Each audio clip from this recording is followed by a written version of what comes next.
A few years ago, I was sitting across from a woman named Ruth. She is 63, and she was telling me about a man she had recently stopped seeing. She described his charm, his warmth, the way he could make her feel seen, and then the way that warmth would suddenly go cold without explanation.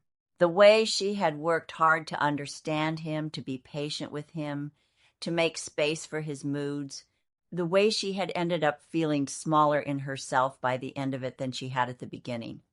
And then she stopped talking, and she looked at me, and she said, "This is the third man who has been exactly like this. Why do I keep finding them?" I have been asked some version of that question more times than I can count by women in their 50s and 60s and 70s. Women who are intelligent and self-aware and who have thought carefully about their lives. Women who are not naive, who have been around long enough to recognize a pattern, and who are genuinely bewildered that the pattern keeps repeating. I want to talk about it today, not because the answer is simple, but because I have found that when women finally understand it, when they see the full picture, something shifts. Something that had felt like bad luck starts to look like a pattern. And patterns, unlike luck, can be changed. I want to tell you three things.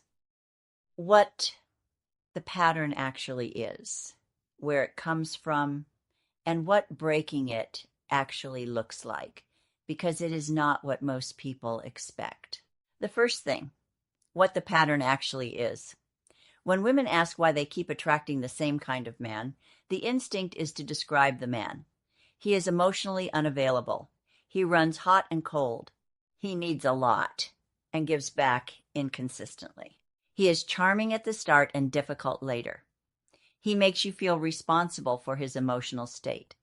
He keeps you slightly off balance in a way you cannot quite name. But the pattern is not really about him. The pattern is about what happens inside you when you are with him. Because if you look carefully, and Ruth did eventually, look carefully, what connects the men is not their personality type. They were different men, different jobs, different backgrounds, different ways of being difficult. What connects them is the feeling they produce. A specific feeling that is both uncomfortable and deeply familiar. The feeling of working for someone's approval, of not quite being enough, but believing that if you tried a little harder, adjusted a little more, you might get there, of warmth that is conditional and therefore always being earned. That feeling, that particular emotional texture is the thing you keep returning to, not because you enjoy it, but because it is familiar in a very old way, because some version of it was the emotional landscape of something earlier in your life, and familiar even when it is painful, even when it costs you, feels like home. Ruth said, "I do not choose men who are like my father. My father was a quiet, steady man." She said, "But he was also a man whose approval I could never quite secure, who was warm when I achieved things and distant when I did not, who came to my school plays and said, 'Well done,' and meant it, and who was also, without knowing it, someone whose love felt conditional on performance." So Ruth learned very early that love is something you earn, that it is not simply given, that you have to stay alert and work for it and hope that today is a good day. She did not know she had learned that. It was simply the water she swam in until she was 63. And sitting across from me and counting the third man who had made her feel exactly that way. The second thing, where the template comes from, I want to be careful here. Because I am not saying that everything comes back to your parents. Life is more complicated than that. And I am not saying that whoever shaped your earliest ideas about love did so with any intention of harming you. Most of the time they did not. They were doing their best with what they had. The template was not handed to you deliberately. It was absorbed. What I am saying is this: we all develop very early and without knowing it, a template for what love feels like. Not what love should feel like or what we would choose for it to feel like, but what it actually feels like in the body. The emotional texture of it, the rhythm of closeness and distance, the conditions under which warmth is given and withdrawn, the particular effort required to feel secure, and that template becomes the thing we recognize as love. Not because it is love, it may or may not be, but because recognition itself feels like something. This is why the men who are easy to be with, who are consistent and warm, and do not require you to manage their emotions, can feel somehow flat in the early weeks. Not because they are flat, but because they do not produce the familiar feeling. The absence of anxiety can feel like the absence of passion. The absence of earned approval can feel like the absence of real connection.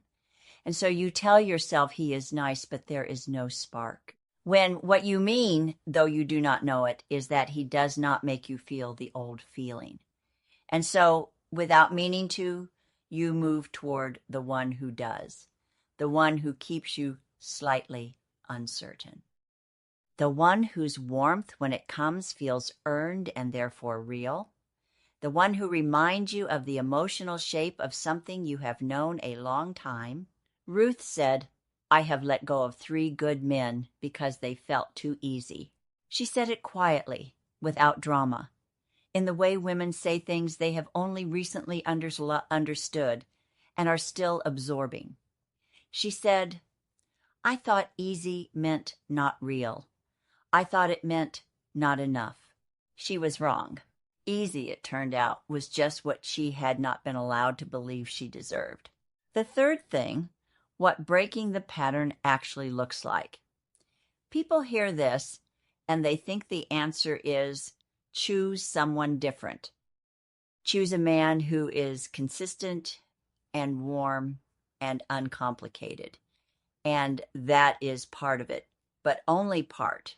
Because if you only change who you choose, and you have not changed the internal template, you will do one of 2 things.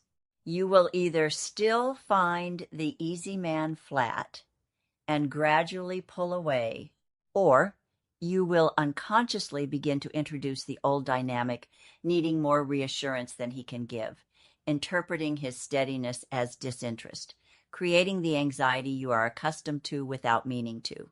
The real work is internal. It is learning to recognize the old familiar feeling, the pull towards someone who keeps you slightly off balance, as a signal not of love, of repetition. Learning to sit with the discomfort of something that does not produce the familiar anxiety and ask yourself honestly, is this flat or is this just safe? Learning to tolerate warmth that does not have to be earned. Learning, slowly and with actual evidence rather than hope, that love does not have to cost you this much of yourself. Ruth did that work.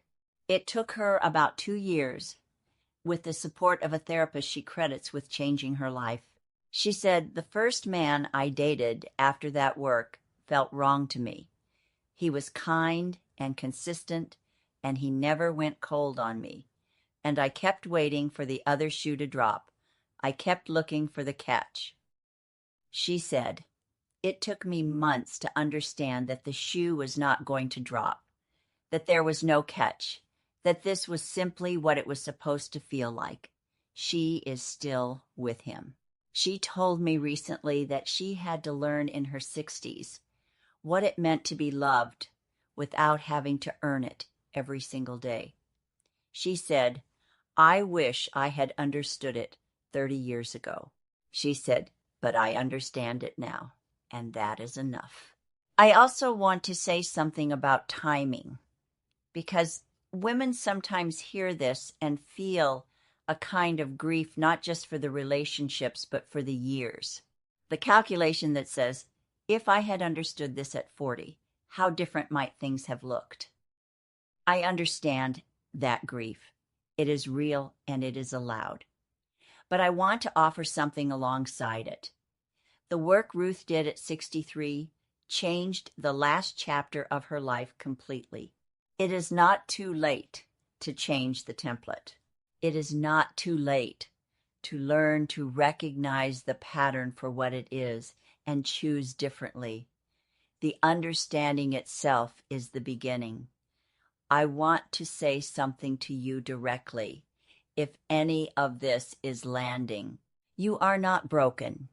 You are not cursed with bad taste in men. You are not someone who unconsciously seeks out pain or who is drawn to difficulty because of some flaw in your character. You are someone who learned a long time ago what love felt like and who has been faithful to that feeling ever since, even when it cost you. That faithfulness made complete sense given what you were taught, and it can be unlearned, not quickly and not without discomfort, but it can. The pattern is not your destiny. It is a habit. And habits, unlike character, can be changed. What Ruth found, and what a number of women I have spoken to over the years have found, is that on the other side of that work is something quieter and less dramatic than the relationships they had been in before. Something that does not come with the familiar electricity of uncertainty, but also something that does not require them to disappear into it. Something that has room for them for who they actually are, as they actually are, without adjustment. That is worth working toward. At 60, at 65, at any age at which you are willing to look clearly at what you have been doing and decide that you would like to do something different, that is, I would say, worth everything. My name is Patricia Hayes. This is Patricia's Porch, where I believe the most honest conversations are the most useful ones. If this reached you today, please share it with someone who needs to hear it. And subscribe below. I am here every week, and I would love to keep this conversation going with you. Thank you for sitting with me. I will see you next time.